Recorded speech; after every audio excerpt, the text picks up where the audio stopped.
வணக்கம். நீங்கள் இணைந்திருப்பது சமூகத்தின் மதிய நேர பிரதான செய்திகளோடு இணைந்து கொள்ளும் நான் டோரின் புஷ்பராஜா. விரிவான செய்திகளுக்குள் செல்வதற்கு முன்னதாக முதலில் தலைப்புச் செய்திகள். நள்ளிரவு முதல் லாப்ஸ் சமையல் எரிவாயு விலை அதிகரிப்பு, மசகு எண்ணெய் விலை அதிரடி உயர்வு, இலங்கையிலும் உயரும் பொருட்களின் விலைகள், ஈரானுக்கு எதிரான போரில் அமெரிக்கா வெற்றி, டொனால்ட் ட்ரம்ப் அதிரடி அறிவிப்பு, போரை முடிக்க 3 முக்கிய நிபந்தனைகளை விதித்த ஈரான், எரிபொருள் எரிவாயு விலை உயர்வு, அரசுக்கு எதிராக வழக்கு தொடர வேண்டும், சமிந்த சீற்றம், ஈஸ்டர் தாக்குதல் விசாரணை அரசியல் பழிவாங்கலாக இருக்கக்கூடாது, நாமல் எச்சரிக்கை, இலங்கையில் தீவிரமடையும் நோய், அறிகுறிகள் தென்பட்டால் தாமதிக்க வேண்டாம், யாழில் வழக்கு தவணைகளில் முன்னிலையாகாத சந்தேக நபர்கள் சொத்துக்களை முடக்க கட்டளை, பேருந்தின் மிதிப்பலகையில் நின்றபடி தொலைபேசி பயன்பாடு, தவறி விழுந்த குடும்பஸ்தர் மரணம், லொரியின் சில்லில் சிக்கி மோட்டார் சைக்கிள் சாரதி பலி, கண்டியில் நடந்த பயங்கர விபத்து, இலங்கை கடல் எல்லைக்குள் 5 இந்திய மீனவர்கள் கைது. அவைமதி தலைப்பு செய்திகள். இனி தொடர்பான விரிவான செய்திகள். லாப் எரிவாயு நிறுவனம் நேற்று நள்ளிரவு முதல் அமலுக்கு வரும் வகையில் உள்நாட்டு சமையல் எரிவாயுவின் விலையினை அதிகரிப்பதாக அறிவித்துள்ளது. அதன்படி 12.5 கிலோ எடையுள்ள சமையல் எரிவாயு சிலிண்டரின் விலை 300 ரூபாயினால் அதிகரிக்கப்பட்டுள்ளது. இதன் மூலம் கொழும்பு மாவட்டத்தில் அதன் புதிய விலை 4330 ரூபாயாக உயர்ந்துள்ளது. அதே நேரம் 5 கிலோ எடையுள்ள சமையல் எரிவாயு சிலிண்டரின் விலை 120 ரூபாயினால் அதிகரிக்கப்பட்டுள்ளது. அதன் புதிய விலை 1862 ரூபாயாக உயர்ந்துள்ளது. உலகளாவிய புவிசார் அரசியல் முன்னேற்றங்கள் மற்றும் சர்வதேச எரிசக்தி சந்தைகளை பாதிக்கும் தொடர்ச்சியான மோதல்கள் காரணமாக விலை திருத்தம் அவசியமானது என்று நிறுவனம் கூறியது. அதே நேரம் நாடு தழுவிய விநியோக வலையமைப்பு மூலம் தடையற்ற சேவையை பேணுவதோடு இலங்கை முழுவதும் உள்ள வீடுகளுக்கு பாதுகாப்பான, நம்பகமான மற்றும் உயர்தர எரிவாயுவை தொடர்ந்து கிடைப்பதை உறுதி செய்வதில் உறுதியாக இருப்பதாக லாப்ஸ் நிறுவனம் தெரிவித்துள்ளது. இதற்கு முன்னதாக லிட்டோ கேஸ் நிறுவனமும் உள்நாட்டு சமையல் எரிவாயு சிலிண்டர்களின் விலையை அதிகரித்தமை குறிப்பிடத்தக்கது.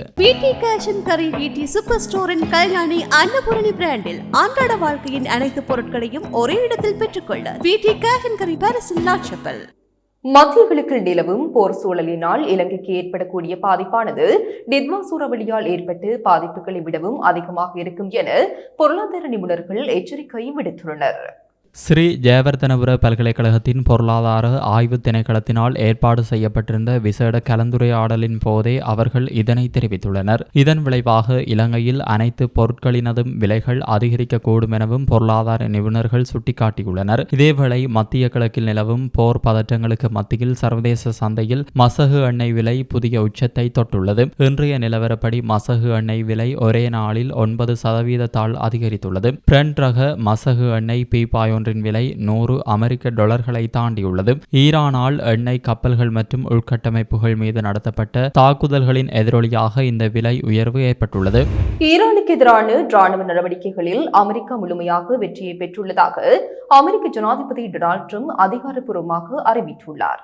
ஈரானுக்கு எதிராக முன்னெடுக்கப்பட்ட ஆபரேஷன் எபிக் ஃபியூரி ராணுவ நடவடிக்கை மிகப்பெரிய வெற்றியை பெற்றுள்ளது. இதன் மூலம் ஈரானுக்கு எதிரான தாக்குதலில் அமெரிக்கா வெற்றி பெற்றுவிட்டதாக அவர் உறுதிபட தெரிவித்துள்ளார். கடந்த 11 நாட்களில் அமெரிக்க ராணுவம் ஈரானை கிட்டத்தட்ட அழித்து விட்டது என்றும், குறிப்பாக அந்நாட்டின் விமானப்படை முற்றாக சிதைக்கப்பட்டுள்ளதாகவும் அவர் குறிப்பிட்டார். ஈரானிடம் தற்போது போரிடுவதற்கு எதுவுமில்லை என தெரிவித்துள்ள ட்ரம்ப், அந்நாட்டின் 90% ஏவுகணைகள் மற்றும் 86% ட்ரோன்கள் அமெரிக்காவினால் சுட்டு வீழ்த்தப்பட்டுள்ளதாக புள்ளி விவரங்களுடன் தெரிவித்துள்ளார். ஈரானின் பயங்கரவாத ஆட்சியால் ஏற்பட்ட அச்சுறுத்தலை தடுக்கவே இந்த தீர்க்கமான நடவடிக்கை எடுக்கப்பட்டதாக அவர் சுட்டிக்காட்டியுள்ளார். ஈரானில் இனி அழிப்பதற்கு எதுவுமில்லை என கூறியுள்ள ட்ரம்ப், தான் எப்போது வேண்டுமானாலும் இந்த தாக்குதலை நிறுத்துவதற்கு தயாராக இருப்பதாகவும் தெரிவித்துள்ளார். இதேவேளை மத்திய கிழக்கு பிராந்தியத்தின் தற்போதைய போர் சூழல் தொடர்பாக ரஷ்யாவினால் முன்வைக்கப்பட்ட தீர்மானம் ஐக்கிய நாடுகள் பாதுகாப்பு சபையில் நிறைவேற்றப்படாமல் தோல்வியடைந்துள்ளது. இதேவேளை வளைகுடா நாடுகள் மீது ஈரான் மேற்கொண்டு வரும் தாக்குதல்களை கண்டித்து ஐநா பாதுகாப்பு சபையில் சமர்ப்பிக்கப்பட்ட தீர்மானத்திற்கு ஆதரவாக 13 வாக்குகள் கிடைத்துள்ளன. சுமார் 135 நாடுகளின் இணை அனுசரணையுடன் இந்த தீர்மானம் முன்வைக்கப்பட்டது.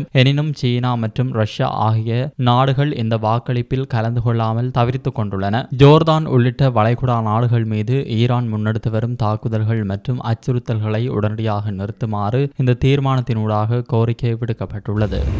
மத்திய கிழக்கில் நிலவி வரும் போர் சூழலை முடிவுக்கு கொண்டு வருவதற்கான பேச்சுவார்த்தைகளில் ஈடுபட தயார் என்ற சமிக்ஞையை ஈரானிய ஜனாதிபதி மசூத் பெசக்கியன் வெளிப்படுத்தியுள்ளார்.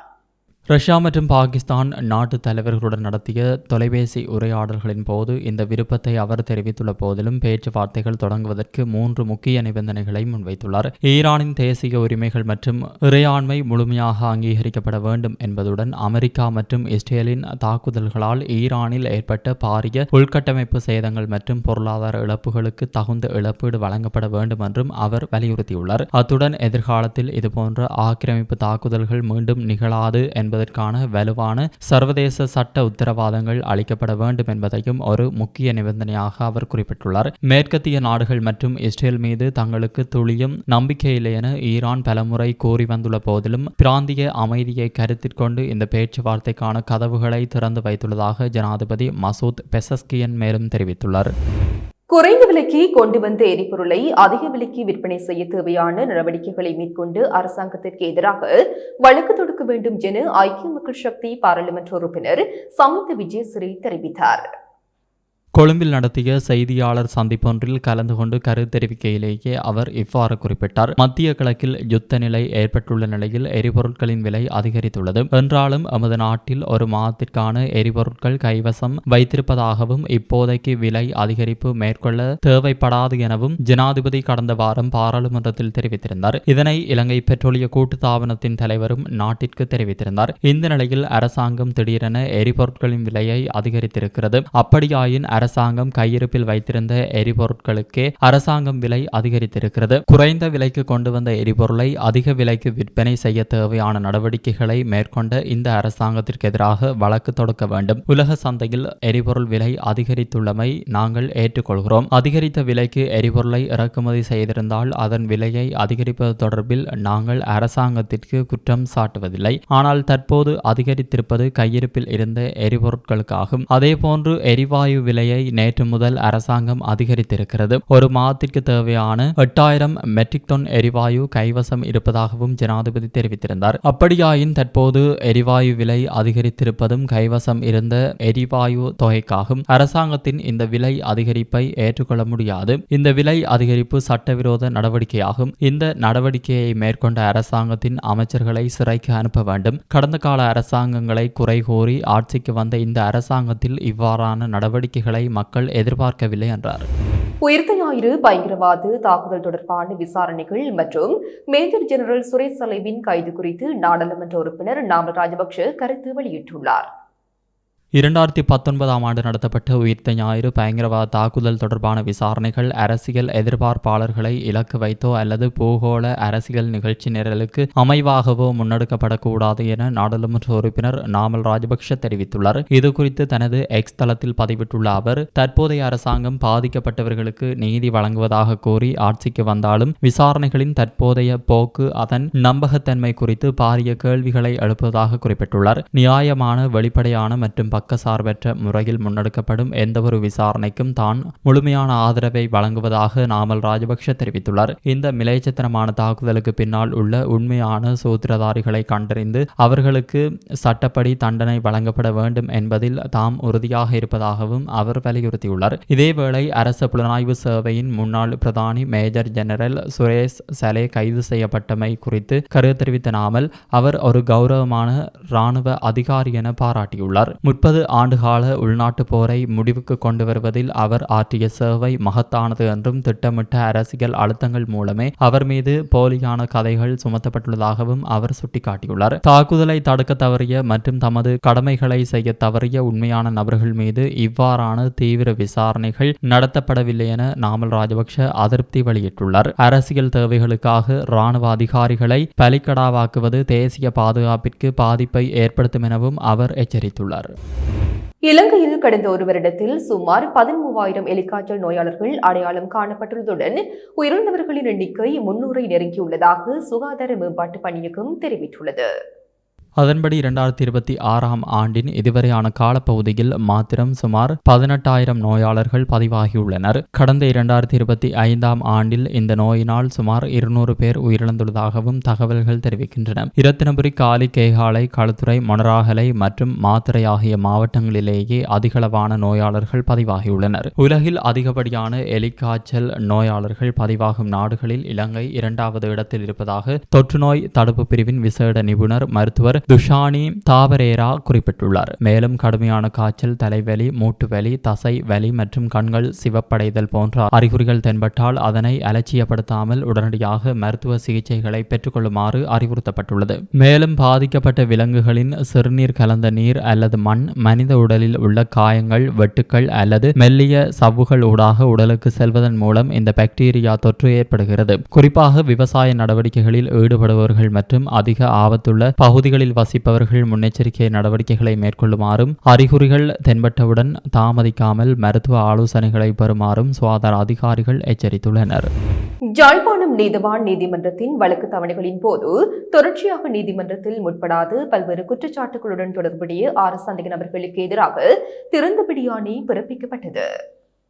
குறித்த சந்தேக நபர்கள் ஒரு மாதத்திற்குள் நீதிமன்றத்தில் முன்னிலையாகாவிடில் அவர்களது சொத்துக்களை முடக்கவும் தீர்மானிக்கப்பட்டது. இது தொடர்பிலான நீதிமன்ற உத்தரவு போலீசாரினால் சந்தேக நபர்களின் வசிப்பிடங்களிலும் பொது இடங்களிலும் காட்சிப்படுத்தப்பட்டது. யாழ்ப்பாணம் பிராந்திய விசேட குற்ற விசாரணை பிரிவு பொறுப்பதிகாரி பத்திராயா, யாழ்ப்பாணம் தலைமையக குற்றத்தடுப்பு பிரிவு போலீஸ் பொறுப்பதிகாரி இந்திக்க ஆகியோரின் நேரடி பங்கேற்புடன் குறித்த நடவடிக்கை நேற்று முன்னெடுக்கப்பட்டது. நீதிமன்ற கட்டளை காட்சிப்படுத்தப்பட்ட இன்றைய நாளில் இருந்து எதிர்வரும் 30 நாட்களுக்குள் குறித்த நபர்கள் யாழ்ப்பாணம் நீதவான் நீதிமன்றத்திலோ யாழ்ப்பாணம் தலைமையக போலீஸ் நிலையத்திலோ காலை 9 மணி முதல் 3 மணிக்கு இடையில் தோன்றுமாறு குற்றவியல் நடைமுறை சட்டக்கோவையின் பிரகாரம் மன்று கட்டளை பிறப்பித்துள்ளது. அவ்வாறு முற்பட தவறும் பட்சத்தில் குறித்த நபரின் அசையும் அசையா சொத்துக்களை முடக்கும்படி மன்று கட்டளையிட்டுள்ளது. குறித்த கட்டளை தமிழ் மற்றும் சிங்கள மொழியில் ஒப்படைக்கப்பட்டதுடன் போலீசாரினால் ஒலிபெருக்கி மூலமும் அறிவிக்கப்பட்டது.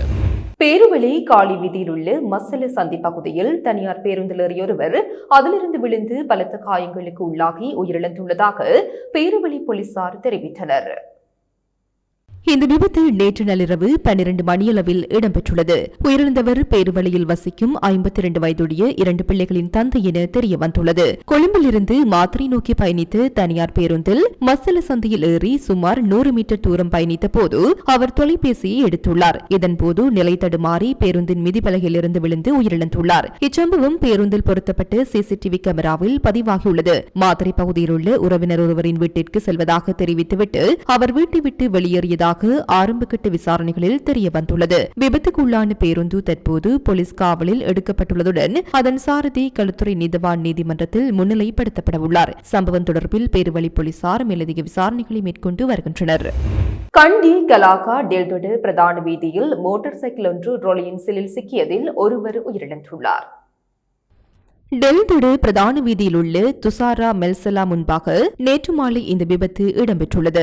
லோரியை முந்தி செல்ல முயன்ற போது மோட்டார் சைக்கிள் சமநிலை இழந்து லோரியின் அருகே விழுந்ததாக தெரிவிக்கப்படுகின்றது. பின்னர் லோரியின் பின்புற சக்கரத்தில் சிக்கியதால் அவர் படுகாயமடைந்துள்ளார். படுகாயமடைந்த நபர் கலாகா பிரதேச வைத்தியசாலையில் அனுமதிக்கப்பட்ட நிலையில் சிகிச்சை பலனின்றி உயிரிழந்துள்ளார். உயிரிழந்தவர் கண்டி மகனுவாறு பகுதியைச் சேர்ந்த 36 வயதுடையவர் என தெரிவிக்கப்படுகின்றது. பிரேத பரிசோதனைக்காக அவரது உடல் பிரதினியா மருத்துவமனைக்கு அனுப்பப்பட்டுள்ளது. சம்பவம் தொடர்பில் மேலதிக விசாரணைகளை கலாகா போலீசார் மேற்கொண்டு வருகின்றனர். இந்த விபத்து தொடர்பான சிசிடிவி காட்சிகள் தற்போது வெளியாகியுள்ளது. முல்லைத்தீவு மாந்தை கிழக்கு பிரதேச சபையின் வருமான வரி பரிசோதகராக கடமையாற்றி வந்த நபர் ஒருவர் பாம்பு கடிக்கு இலக்காகி உயிரிழந்துள்ளார். துணுக்காய் பகுதியைச் சேர்ந்த ஒரு பிள்ளையின் தந்தையான 55 வயதுடைய திருநாவுக்கரசு கிருபாகரன் என்பவரே இவ்வாறு பாம்பு கடிக்கு இலக்காகி உயிரிழந்தவர் ஆவார். நேற்று துணுக்காய் பகுதியில் வயலில் வேலை செய்து கொண்டிருந்த போதே இவ்வாறு பாம்பு கடிக்கு இலக்காகி உயிரிழந்துள்ளார். இவர் முன்னாள் துணுக்காய் பிரதேச சபையின் வருமான வரி பரிசோதகரும் துணுக்காய் முத்துமாரியம்மன் ஆலய தர்மகத்தாவும் தற்போது மாந்திகளுக்கு பிரதேச சபையின் வருமான வரி பரிசோதகராக கடமையாற்றி வந்துள்ளார். இவரது உடலும் உடற்கூற்று பரிசோதனைக்காக முல்லைத்தீவு மாவட்ட வைத்தியசாலைக்கு கொண்டு செல்லப்பட்டுள்ள அதேவேளை போலீசார் மேலதிக விசாரணைகளை மேற்கொண்டு வருகின்றனர். யாழ்ப்பாணம் பருத்தித்துறை மருதங்கேணி பிரதான வீதியில் வலிகண்டி அண்மித்த பகுதியில் இறந்த நிலையில் இன்றைய தினம் காலை முதலையொன்று காணப்பட்டுள்ளது. இச்சம்பவம் தொடர்பாக மேலும் தெரிய வருவதாவது, பிரதான வீதியின் கரையோர பகுதிகளில் உள்ள நீர்த்தேக்கங்களில் அதிகளவான முதலைகள் உள்ளதோடு தொடர்ந்து அவ்முதலைகள் இரவு நேரங்களில் வீதியோரங்களில் நடமாடுவதாக அப்பகுதி மக்கள் தெரிவித்துள்ளனர். இதன் தொடர்ச்சியாகவே கிணறுக்கு வாகனம் மோதியதால் குறித்த முதலை இறந்திருக்கும் என எதிர்வு கூறப்படுகின்றது. இலங்கை கடல் எல்லைக்குள் நுழைந்து தமிழ்நாட்டின் ராமேஸ்வரத்தை சேர்ந்து 5 மீனவர்களை இலங்கை கடற்படையினர் கைது செய்துள்ளனர். தனுஷ்கோடிக்கும் தலைமன்னாருக்கும் இடையில் குறித்த மீனவர்கள் மீன்பிடித்துக் கொண்டிருந்த போது இலங்கை கடற்படையினர் அவர்களின் படகை வழிமறைத்துள்ளனர். மேற்குறித்த மீனவர்களை கைது செய்துள்ளதோடு அவர்களின் இயந்திர மீன்பிடி படகும் பறிமுதல் செய்யப்பட்டுள்ளது. கைதான மீனவர்கள் மேலதிக விசாரணைக்காக மன்னாரில் உள்ள கடற்படை முகாமுக்கு அழைத்து செல்லப்பட்டுள்ளனர். இதுடன் சமூகத்தின் மதிய நேர பிரதான செய்திகள் நிறைவு பெறுகின்றன. தொடர்ந்தும் சமூகத்தோடு இணைந்திருங்கள். எமது RIP பேச்சுக்கு கிடைத்த மரண அறிவித்தல்கள். ஜெர்மனி எலேனை புறப்படமாகவும் கனடா டொரண்டோவை வதிவிடமாகவும் கொண்டிருந்த திரு சுஜிந்தன் திருநாவுக்கரசு அவர்கள் 10/3/2026 செவ்வாய்க்கிழமை அன்று காலமானார். யாழ்ப்பாணம் நாரந்தரை வடக்கை புறப்படமாகவும் வவுனியா கனகராயன் குளத்தை வதிவிடமாகவும் கொண்டிருந்த திரு ஜீவராசா தயான் அவர்கள் 11/3/2026 புதன்கிழமை அன்று காலமானார்.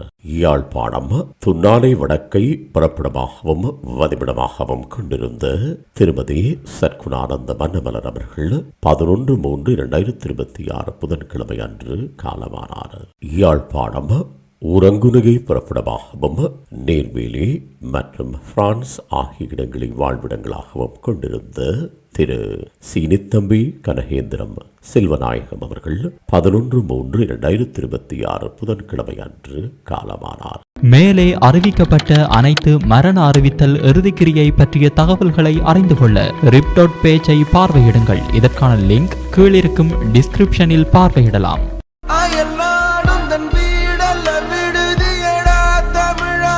தாய் மண்ணிலும் ஒரு சொந்த இல்லம் அக்கனவு நனவாக இலங்கையில் மனைவிற்பனை மற்றும் நிர்மாணத்துறையில் முதன்மை நிறுவனமான ப்ளூ ஓஷனை நாடுங்கள்.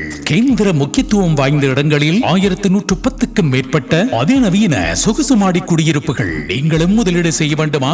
குறிப்பிடப்பட்டுள்ள இலக்கங்களுக்கு இன்றே தொடர்புகளை மேற்கொள்ளவும். இது போன்ற செய்திகளை தெரிந்து கொள்ள சமூகம் நியூஸ் சேனலை சப்ஸ்கிரைப் செய்து அருகில் உள்ள பெல் பட்டனை கிளிக் செய்யுங்கள்.